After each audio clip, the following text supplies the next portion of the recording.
अपना रवैया सियासतदानों वाला तो पैदा करें, रवैया गली के लफंगों वाला तो ना पैदा करें। आप सियासतदान बने, सियासतदानों की तरह बात करें। आज शाह महमूद साहब और शेख रशीद की जो जुबान आपने सुनाई है ये संजीदा है। 50,000 आदमी या 20,000 आदमी लेके हमें आंखें ना दिखाएंगे। हम जानते हैं इनके मिलियन मार्चेस को भी जानते हैं, इनके धरनों को भी जानते हैं, हम सब जानते हैं कौन कहां से स्पॉन्सर करता था। वो दौर चला गया है। बात यह है कि इलेक्शन का आप शायद कहते हैं कि जी हम इसको सबूताज करना चाहते हैं मुज़ाकरात की बात को, तो हम मुज़ाकरात का हमने कहा है कि आप सेनेट के ज़रिए सेनेट फेडरेशन की अलामत है और सेनेट के ज़रिए अगर ये होते हैं तो मेरा ख्याल होने चाहिए। इस पर तो फिर हमने सबूताज नहीं किया उसको, नहीं तो उसमें तो मुज़ाकरात का हिस्सा नहीं होगी। मौलाना ने कहा कि सेनेट वफाक की अलामत है, बिल्कुल दुरुस्त बात है, लेकिन जब आप उसका हिस्सा नहीं होंगे, पीडीएम के सरबराह मौलाना फजलुर रहमान, तो फिर उन मुज़ाकरात को गैर संजीदगी के तौर पर नहीं देखा जाएगा तो क्या देखा जाएगा फिर?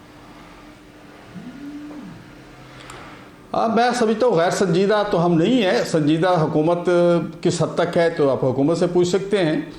हमारा मौक़िफ़ पहले दिन भी यही था, आज भी यही है कि ये काम करना हमारा काम नहीं है कि हम मुज़ाकरात करके डेटें दें, हम मुज़ाकरात करके इलेक्शन का शेड्यूल दें, या हम इलेक्शन के लिए कोई भी कल को पार्टी उठे वो अपना 10, 20, 30 हज़ार आदमी ले ले साथ और आके खड़ी हो जाए जी इलेक्शन कराओ ना। हमें आज तक ये पता है कि रीज़न क्या था इन असम्बलियों को तोड़ने का, क्यों तोड़ी गई, क्या एक शख्स की दिमाग की सोच ने इसको तोड़ा। और उस वक्त के वज़ीर आला का आपको शायद स्टेटमेंट याद हो कि उसने कहा था कि यह गलत हुआ, मुझसे करवाया गया है। तो इस सूरत हाल पर तो अदालत ने सोचा भी नहीं। इस मामले पे मैं आता हूं, लेकिन आप हुकूमती इत्तेहाद का हिस्सा हैं, आपकी और हुकूमत की लाइनो लेंथ फर्क है क्या? देखिए हर पार्टी, देखिए हुकूमती इत्तेहाद में हर पार्टी का अपना अपना मौक़िफ़ है। जो मेरा मौक़िफ़ है वही अवामी नेशनल पार्टी का मौक़िफ़ है, हालांकि वो ANP जो है वो PDM का हिस्सा नहीं है, उसका भी मौक़िफ़ यही है। तो हर पार्टी का अपना मौक़िफ़ होता है। हमारा ये मौक़िफ़ है कि हम इस तरह से नहीं चाहते कि एक नई रवायत पैदा हो जाए कि कोई भी पार्टी उठे और दबाव दे के किसी भी चीज़ पर, किसी भी हुकूमत पर, इलेक्शन कमीशन पर या अदलिया पर एक दबाव के ज़रिए ऐसा माहौल पैदा हो जाए कि कोई भी चाहे कल को हमारी मर्जी के डेट दो, जो हम चाहते हैं वही हो, जो हम नहीं चाहते ये भी तो एक नई रवायत है कि पाकिस्तान के फैसलों के खिलाफ पार्लियामान के अंदर करारदादें मंजूर की जा रही हैं। ये भी तो एक नई रवायत है ना कि सुप्रीम कोर्ट के 3 जजेस का एक ऑपरेटिव डिसीजन है, उसको माना नहीं जा रहा है। नहीं मेरा ख्याल, देखें बात सुने, देखें पार्लियामेंट जी, पार्लियामेंट आपकी सुप्रीम है। देखिए पार्लियामेंट कानून बनाती है, पार्लियामेंट के फैसलों को इम्प्लीमेंट किया जाता है पूरे मुल्क में। सुप्रीम कोर्ट उसका पाबंद होता है पार्लियामेंट के कानून का। सुप्रीम कोर्ट आइन की तशरीह करता है, पार्लियामेंट को काम करने से नहीं रोकता। इसलिए मैं समझता हूँ कि जो पार्लियामेंट है उसको उसका काम करने दिया जाए, जो सुप्रीम कोर्ट का काम है वो उसको करना दिया जाए। हमने मुअज़्ज़ज़ अदालत को हमेशा यही रिक्वेस्ट की है। और हमें तो ये 14 मई वाले केस में याद होगा आपको, हमारे लोग गए, वकला गए, हमें सुना ही नहीं गया, हमारे वकला को नहीं सुना गया और यकतरफा फैसला कहलाता है। तो जब ये यकतरफा फैसला है तो फिर आज हमें ज़बरदस्ती इस फैसले को मानने के लिए क्यों मजबूर किया जा रहा है, जब आपने हमें सुना ही नहीं, हमारे वकला को सुना ही नहीं और एक डिसीजन दे दिया। और हम समझते हैं ये फैसला आज मौलाना साहब ने ही फरमाया है, हमारी आमला ने भी ये इस पर हर पहलू पे गौर खोज किया है। ये फैसला नाकाबिले अमल है, इस पे अमल नहीं हो सकता। चले मेरा बड़ा सादा सा सवाल है, सब जा रहे हैं कि आपके स्कोर दुनिया की कोई भी बड़ी से बड़ी जंग का इख्तिताम मुज़ाकरात की मेज़ पे होता है। अब ये जो एक महाज खुला हुआ है जिसमें अदलिया और पार्लियामान आमने सामने दिखाई दे रहे हैं, यकीनन इस महाज को रोकने का रास्ता भी तो मुज़ाकरात है, एंगेजमेंट है, बातचीत है। बातचीत के बगैर कोई हल निकल सकता है? क्या आप महाजराई को जारी रखना चाहते हैं? नहीं मेरा ख्याल आप दुरुस्त कह रहे हैं, यही होता है। लेकिन जो ज़ुबान आपने अभी सुनाई है शाह महमूद साहब की और शेख रशीद साहब की, उसके बाद मुज़ाकरात क्या हमें क्या बंदूक की नाली पे हमसे करना चाहते हैं, या आग के शोले जो है मुंह से निकाल के फिर हमसे कहते हैं आओ बैठो हमसे मुज़ाकरात करें। मुज़ाकरात का रवैया तो बनाएं, अपना रवैया सियासतदानों वाला तो पैदा करें, अपना रवैया गली के लफंगों वाला तो ना पैदा करें। आप सियासतदान बने, सियासतदानों की तरह बात करें। अगर आप सियासतदानों की बात करेंगे तो हम आपको सियासत जमात समझेंगे। हम तो आपको जो ज़ुबान आपका कायद इस्तेमाल कर रहे हैं, जो ज़ुबान आप इस्तेमाल कर रहे हैं, ये पाकिस्तान की सियासी तारीख में किसी सियासी जमात ने यह ज़ुबान इस्तेमाल नहीं की। और इस जबान को हम ना सियासी जबान समझते हैं, ना इस पार्टी को हम सियासी जमात समझते हैं। हम किसी की गुंडागर्दी के सामने नहीं झुकेंगे। हमें भी ये इसमें कोई दो राय नहीं है कि दोनों फरीकैन की जानिब से तहम्मुल का मुजाहिरा करना पड़ेगा, उसके बगैर कोई चारा नहीं है। लेकिन अगर आप ये कहें कि किसी पॉलिटिकल पार्टी को आप पॉलिटिकल पार्टी नहीं समझते, उनको स्टेक होल्डर नहीं समझते, उनके साथ बैठ नहीं सकते, तो क्या ये भी सियासी रवैया है? बिल्कुल सियासी रवैया है, क्योंकि ये तो इंस्टॉल किया गया ना पाकिस्तान में, जबरदस्ती बिठाया गया इनको। देखें आपके सामने आ गया कि 2018 का इलेक्शन जो मौलाना फजल रहमान साहब का जमीयत उलमा का मौक़िफ़ था, आज हर किसी ने मान लिया है कि ये 2018 का इलेक्शन रिगिंग हुई थी और रिगिंग करके इसको बिठाया गया। तो ये सियासी जमात है कहाँ? चू चू का मुरब्बा है। मुख्तलिफ सियासी पार्टियों से जो लोग निकाल के इकट्ठे करके डंडे की जोर पे उस वक्त की एस्टेब्लिशमेंट ने एक जमात बनाई है। ना इसका कोई नजरिया है, ना इसकी सोच है, ना आज तक इसके पिछले 10-12 साल में कोई पार्टी के इलेक्शन हुए। पाकिस्तान की पॉलिटिकल हिस्ट्री में अगर आप जाएंगे तो आपको इस टाइम जो मेन स्ट्रीम पॉलिटिकल पार्टीज है सभी का माजी कुछ ऐसा ही नजर आएगा, किसी का माजी कोई दामन साफ नहीं है। तो इसलिए ये कहना कि मैं किसी की बात नहीं करता। अल्हम्दुलिल्लाह हम हर 5 साल के बाद बाकायदा रुकने साजी भी करते हैं, 4 साल के बाद, और बाकायदा यूनिट से लेके मरकज तक हर सतह का हमारे यहाँ इलेक्शन होता है।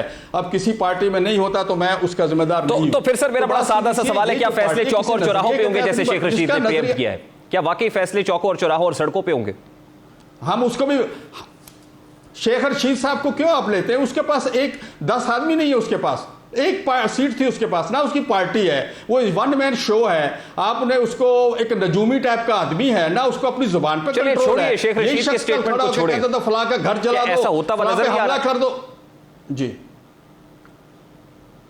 नहीं, इंशाल्लाह ऐसा नहीं होगा, ऐसा नहीं होगा। हम अगर 15 दिन आके इस्लामाबाद में बैठे और आपने देखा कि एक गमला तक नहीं टूटा, एक पत्ता तक नहीं किसी का टूटा, एक किसी को शिकायत तक नहीं है, ना हुकूमत को, ना किसी सियासतदान को, ना आवाम को।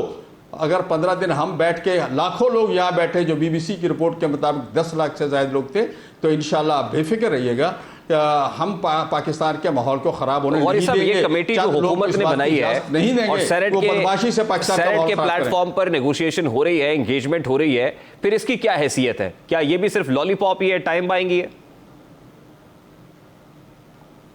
देखिए जो इस वक्त कर रहे हैं सेनेट के उसमें फोरम पे, वो हुकूमत पाकिस्तान कर रही है ना उनसे मुज़ाकरात, उसकी अपनी हैसियत है हुकूमत पाकिस्तान की उनके साथ। आप हुकूमत पाकिस्तान का हिस्सा है ना सर? कमेटियां होती हैं, कमेटियों के फैसले होते हैं, सेनेट की कमेटियां होती हैं, हुकूमत से देखिए सेनेट की कमेटियां होती हैं, वो उन फैसले भी करती हैं, वो इजलासात में मुख्तलिफ कमेटियां होती हैं। तो ये भी एक कमेटी होगी, इसके फैसले भी होंगे, इसका सब जो सेनेट का तरीक़ाकार है उसके मुताबिक होगा। यानी आप इसको कोई संजीदगी से नहीं देख रहे? देखना होगा ना फैसला क्या होगा।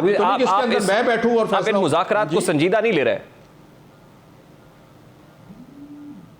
हम कहते हैं अल्लाह करे संजीदा हो जाए, अल्लाह करे कि पीटीआई संजीदा नहीं ले रही, कैसे होगा? पीटीआई नहीं ले रही। इमरान खान के पिछले 4 दिन के इमरान खान के बयानात लिख लें, और आज शाह महमूद साहब और शेख रशीद की जो जुबान आपने सुनाई है, ये संजीदा है? इसको कौन संजीदा कहता है? तो मैं यही कह रहा हूं कि इसका क्या मुस्तकबिल देख रहे हैं? जुबान को तो हम संजीदा नहीं कहते ना, ये सियासतदानों की जुबान है, ये तो डंडे की जुबान है, डंडे की जुबान है। 50,000 आदमी या 20,000 आदमी लेके हमें आंखें ना दिखाएं। ये हम जानते हैं, इनके मिलियन मार्चेस को भी जानते हैं, इनके धरनों को भी जानते हैं, हम सब जानते हैं कौन कहां से स्पॉन्सर करता था, वो दौर चला गया है। तो गौरी साहब फिर करेंगे क्या? अब होगा क्या? ये तो क़यामत तक भी जारी रहेगी, ये कमेटी खेलते रहेंगे, इसका कोई नतीजा नहीं निकलेगा फिर? नहीं, ये इंशाल्लाह वक्त पे इंतखाबात होंगे, इलेक्शन कमीशन ही इंतखाबात कराने का हक रखता है, आइनी तौर पे उसी के पास अख्तियार है, वही उसके शेड्यूल होगा। कौमी असम्बली और सूबाई असम्बली के इंतखाबात इंशाल्लाह एक ही दिन होंगे, और ये हम सब का मुतफिक है। इसमें मेरे ख्याल पीटीआई को भी इतराज़ अदालत ये तो कह रही है कि 14 मई की तारीख है, 14 मई से आगे नहीं जाएगी। हमने तो नहीं कहा था। अदालत को क्या जवाब देंगे आप? जी, अदालत को क्या जवाब देंगे? अदालत को किस चीज का जवाब देंगे? 14 मई तक तो मुज़ाकरात आपके मुकम्मल हो जाए तो बड़ी बात। यही तो मैं कह रहा हूं कि सर 14 मई तक तो फिर इंतखाबात प्रैक्टिकली होते हुए नजर नहीं आ रहे। अदालत का ये फैसला, मैंने पहले भी कहा है, अदालत का ये फैसला नाकाबिले अमल है। 14 मई तक इंतखाबात हो ही नहीं सकते। अभी तक कहीं से कहीं आपने सुना है कि किसी सियासी पार्टी ने बमाए पीटीआई कोई अपनी तहरीक चलाई हो, आवाम से रब्ते की और वोट मांगने के लिए, या आवाम के पास अपना जो उन्होंने पिछले 3.5 साल के कारनामे वो आवाम के पास लेके गए हैं और उनको बताया कि हमने ये किया था और ये हमने आपको दिया था और अब आप हमें वोट दें, तो उसने उन्होंने शुरू किए वो कन्वेंसिंग की साइड पे। चलिए, कैसे हो सकता है 14 मई का इलेक्शन? लोगों को घर से निकाल बाकी पॉलिटिकल पार्टीज ने तो टिकट्स भी फाइनल नहीं किए हैं। मुझे ये बताइए सर कि 14 मई को अगर इलेक्शंस नहीं होने तो फिर ये भी अनकॉन्स्टिट्यूशनल होगा, अदालत के हुक्म की खिलाफ वर्जी होगी, तो फिर क्या पार्लियामान या हुकूमत तैयार है कि अदालत एक्ट करे? अभी तक जो अदालत रिस्ट्रेन का मुजाहिरा कर रही है, तहम्मुल का मुजाहिरा कर रही है, आप अदालत को इश्ताल दिलाएंगे कि अल्टीमेटली अदालत को अपने फैसले पर अमल कराना पड़े? ऐसा भी तो वैसा नहीं होगा। अदालत भी हक़ाइक़ को जानती है, अदालत भी समझती है। अदालत का आज का रवैया हम मुस्बत समझते हैं और अदालत भी मामलात को समझती है और अदालत भी हालात को देख के, आवाम को देख के फ़ैसले करती हैं और आइन के तहत फ़ैसले करती हैं, बग़ैर जज्बात के करती हैं, बग़ैर गुस्से में करती हैं। और वो अपनी उस जो मुज़ाकरात करते हैं, अपना माज़रत के साथ जो फ़ैसले करते हैं, वो आइन और कानून के तहत करते हैं। इंशाल्लाह हम तवक्को रखते हैं कि अदालत कोई भी ऐसा फ़ैसला नहीं करेगी जिस पर हमें कोई तनकीद का मौका मिले। लास्टली, अदालत के इस इक़दाम को आप अप्रिशिएट भी कर रहे हैं और अदालत के कहने पर आप बैठ भी नहीं रहे हैं, क्या ये खुला तज़ाद नहीं? नहीं, हम बस बात सीधी सी है कि जमीयत उलमा पीटीआई को पार्टी नहीं समझती। हम उनके साथ बैठने के लिए तैयार नहीं हैं। हम उन्हें ना पार्टी समझते हैं, ना उनकी क़यादत को सियासतदान समझते हैं, ना उनके 3.5 साल के कारनामों को सियासी जमात के कारनामे समझते हैं। उनके जो करप्शन के केसेस हैं, हमें तो अपने साथियों से भी गिला है। हमने गिला किया है, अपनी हुकूमत से भी गिला किया है, जिसके हम इत्ता दिए हैं कि उन्होंने आज तक मालूम जब्बा नहीं छेड़ा, उन्होंने आज तक जनाब बिलियन ट्री नहीं छेड़ा, उन्होंने BRT नहीं है। इतने बड़े बड़े करप्शन स्कैंडल है, आज तक आवाम को बताया ही नहीं गया हकीकत। जब तक आवाम तक हम मैसेज नहीं देंगे, और इंशाअल्लाह हम निकल रहे हैं, हम आवाम के लिए निकलेंगे, आवाम के पास जाएंगे, आवाम को बताएंगे कि इस मुल्क को पिछले 3.5 साल में किन किन लोगों ने किस किस सतह पर तबाह किया, बर्बाद किया, इसके जिम्मेदार कौन लोग हैं। हम इंशाल्लाह उसके लिए जल्द एक लाएअमल हम तैयार कर रहे हैं। हम बहुत जल्द आपको खबर देंगे कि हम आवाम के पास जा रहे हैं और बताएंगे कि आवाम किसके साथ है। ये 10,000 या 5,000 नाच गाने पे लोगों को इकट्ठा करके ढोल की थाप पे ये सियासत नहीं होती। हम इंशाल्लाह आपको लोग लेके आएंगे, बताएंगे आपको कि लोग सियासत हो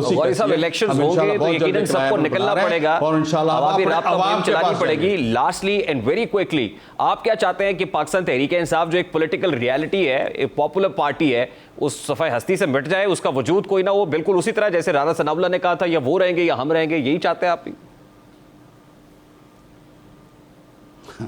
आप बार बार उसे पॉलिटिकल पार्टी कहते हैं और बड़ी पॉपुलर पार्टी कहते हैं। आपने उसका मिलियन मार्च देखा है, आपने मेरा मिलियन मार्च भी कवर किया है, आपने उनके धरने भी देखे हैं, आपने मेरे धरने भी देखे हैं, आपने उनके ड्रामे भी देखे हैं, आपने हमारे जलसे भी देखे हैं, हमारे प्रोग्राम भी देखे हैं। आप उनको पॉपुलर कहते हैं? ये पॉपुलर नहीं है, ये बैसाखियों पर बनाई गई, बैसाखियों पर हुकूमत मिली, इनको हुकूमत दी गई थी। ये इसके पीछे जो लोग हैं, आप क्या हो चुके हैं, सिस्टम का वो हिस्सा तो है ना। लेकिन मैं आपसे ये जानना चाह रहा हूं कि आप पॉलिटिकल रियलिटी नहीं समझते पीटीआई को, तो क्या पीटीआई का खात्मा चाहते हैं आप? और अगर खात्मा करना है वो तो वोट के जरिए से होगा, उसके अलावा क्या आपके पास? पीटीआई को हम पीटीआई को बंदूक की नाली पे नहीं, हम पीटीआई को सियासी मैदान में ख़त्म करेंगे। हम आवाम में जाएंगे, लेकिन आवाम में जाने का जो तरीक़ाकार तय किया गया है, बाकी सूबों को भी एतमाद में दिलाना है। अब एक सूबे का इलेक्शन करवा दो, बाकी 3 छोटे सूबों को पूछो भी ना। अभी तक आपकी मरदमशुमारी के प्रॉब्लम क्रिएट खड़े हुए हैं। आप किस तरह से इंतखाब कराना चाह रहे हैं? नई मरदमशुमारी हो रही है, उस मरदमशुमारी पे जनाब आपके हल्के बनेंगे, उस पर वोटर बनेंगे, सारा कुछ उस पर होगा। आप कैसे इंतखाब कराने जा रहे हैं? आप हो ही नहीं सकते इंतखाब, इस तरह कैसे हो सकता है? आप सिर्फ चाहते हैं कि पंजाब पुरानी मरदमशुमारी पे और बाकी 3 सूबे नई मरदमशुमारी पे हो। क्या सूबों में एहसास मरूमी पैदा नहीं होगा? क्या इससे पहले हमने 18वीं तरमीम? गौरी साहब बहुत बहुत शुक्रिया। जमीयत फे के तर्जुमान असलम गौरी साहब हमारे साथ मौजूद थे, अपने मौके पर डटे हुए हैं